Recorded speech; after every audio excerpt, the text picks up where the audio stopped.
حضرت عیسیٰ علیہ السلام کے پاس ایک شخص آیا تو اس نے آ کے کہا میں نے آپ کے ساتھ رہنا ہے حضور، میں نے آپ کے ساتھ رہنا ہے۔ آپ فرمانے لگے دنیا دار بن کے رہو گے کہ دیندار؟ کہنے لگا جی میں دیندار بن کے رہوں گا۔ فرمانے لگے دنیا کی طلب نہ کرنا ورنہ میری صحبت میں نہیں رہ سکو۔ حضرت عیسیٰ علیہ السلام نے شادی نہیں کی، مکان ہی نہیں بنایا، ایک تکیہ، ایک پیالہ، ایک کمبل، جہاں رات ہوتی وہیں سو جاتی۔ ایک دن ایک شخص کو دیکھا کہ وہ ڈھلان بنی ہوئی تھی، پتھر کی پہاڑ تھوڑی سی ڈھلان بنی ہوئی تھی تو نیچے لیٹا ہوا ہے۔ آپ نے کمبل بھی صدقہ کر دیا، کہنے لگے آج کے بعد جہاں ڈھلان بنے گی وہاں سو جائیں گے، کمبل کی ضرورت ہی کوئی نہیں۔ کچھ دنوں کے بعد ایک شخص کو دیکھا کہ وہ اپنے ہاتھ کا تکیہ بنا کے سویا ہوا ہے، تکیہ بھی خیرات کر دیا، کہنے لگے اس کے بغیر بھی گزارا ہو سکتا ہے۔ کچھ دنوں کے بعد دیکھا کہ ایک آدمی چلو میں پانی پی رہا ہے، پیالہ بھی اللہ کے راستے میں دے دیا، کہنے لگے چل جائے گا کام اس کے بغیر۔ پر میں دنیا دار بن کے نہ آنا، کہنے لگا نہیں صاحب میں دیندار بن کے آؤں گا۔ جناب عیسیٰ علیہ السلام نے رکھ لیا۔ آپ پہلے دن ہی کہنے لگے چل آجا روٹی کھا لے۔ 3 روٹیاں منگائیں، اس کو ساتھ بٹھایا، فرمانے لگے میں تو ایک کھاؤں گا، تو کتنی کھائے گا؟ کہنے لگا جی میں بھی ایک ہی کھاؤں گا۔ ایک روٹی اس نے کھا لی، ایک آپ نے کھا لی، تیسری روٹی چھوڑ کے جناب عیسیٰ علیہ السلام دریا کنارے وضو کرنے چلے گئے۔ واپس آئے تو روٹی کوئی نہیں تھی۔ اللہ کے نبی تھے، جان گئے۔ رب کریم کا بندہ بھی جان جاتا ہے۔ اقبال کہتے ہیں اولیاء کیا ہیں جواسی سلول قلوب، کہتے ہیں رب کے ولی کو ٹٹولا نہ کر، وہ تو دلوں کے حال بھی جانتا ہے۔ انہیں ٹٹولا نہ کر، غبار آلود سمجھ کر حکارت سے نہ دیکھ ان کو، انہی کی ٹھوکروں سے سلطنت بنتی بگڑتی ہے۔ اور اقبال کہتے ہیں نہ تیغ و تیر میں نہ لشکر و سپاہ میں، نہ تیغ و تیر میں نہ لشکر و سپاہ میں، کہتے ہیں نہ تلوار میں نہ تیر میں نہ لشکر میں نہ فوجوں میں، نہ تیغ و تیر میں نہ لشکر و سپاہ میں ہے جو بات مرد کلندر کی بارگاہ میں ہے، جو بات مرد کلندر کی بارگاہ میں۔ تیسری روٹی کدھر ہے؟ کہنے لگا حضور مجھے نہیں پتا۔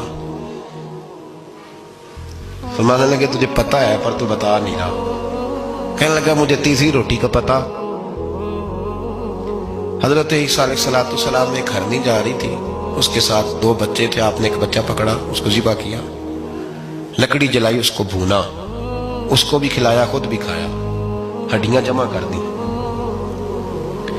جب وہ ہڈیاں اس پہلو کو ذرا سمجھیے گا، جب کھا بیٹھے ہڈیاں جمع، وہ ہرنی بھی کھڑی ہے اور دوسرا بچہ بھی کھڑا ہے، ایک بچہ ذبح کر کے کھا لیا، دوسرا کھڑا ہے۔ جب پیٹ بھر لیے وہ بھی ڈکار لینے لگا سامنے، تو حضرت عیسیٰ علیہ السلام ہڈیوں سے کہنے لگے چلو اٹھ جاؤ اللہ کے حکم سے۔ ہرنی کا بچہ پھر سے زندہ ہو گیا، وہ چلا گیا، ماں اس کو ساتھ لے کے روانہ۔ فرمانے لگے دیکھ اللہ نے مجھے معجزہ دیا ہے، ہم نے کھا بھی لیا ہے اور بچہ چلا بھی گیا ہے، ہمارے پیٹ میں ہے بھی، اور اب تو بتا دے روٹی کس نے کھائی ہے؟ کہنے لگا جی مجھے نہیں پتا، نہیں پتا مجھے۔ حضرت عیسیٰ علیہ السلام اس کو ساتھ لے کے بڑھے تو دریا کے اوپر، پانی کے اوپر پیدل چلنے لگے، دریا پار کر گئے۔ فرمانے لگے تو پانی پہ چلتا رہا ہے، سارا پانی کراس کر گیا ہے تو ڈوبا نہیں، اب بتا دے روٹی کس کے پاس ہے؟ کہنے لگا نہیں پتا مجھے پتا۔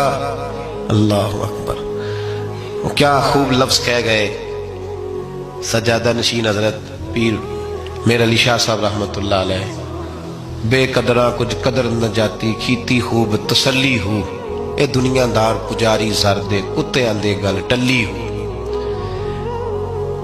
سارا دریا اتنا بڑا دیکھتے ہیں لوگ جو آتے ہیں نا درویشوں کے پاس، بڑے رنگ دیکھتے ہیں پر بدلتے نہیں، رنگ بڑے دیکھتے ہیں پر اپنے آپ کو تبدیل ہے۔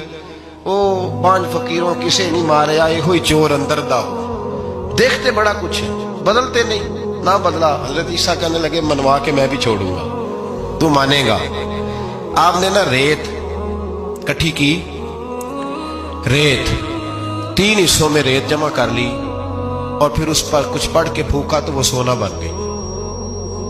3 ڈھیریاں تھی ریت کی، پھونکا تو سونا بن گئی۔ آپ فرمانے لگے یہ سونا تیرا، ایک ڈھیری تیری، ایک میری، اور تیسری اس کی جس نے تیسری روٹی کھائی ہے۔ کہنا جی میں ہی کھاتی، میں نہیں کھائی، یہ تیسرا اس کا حصہ جس نے تیسری، کہنے لگا میں نہیں کھائی ہے، مان گیا۔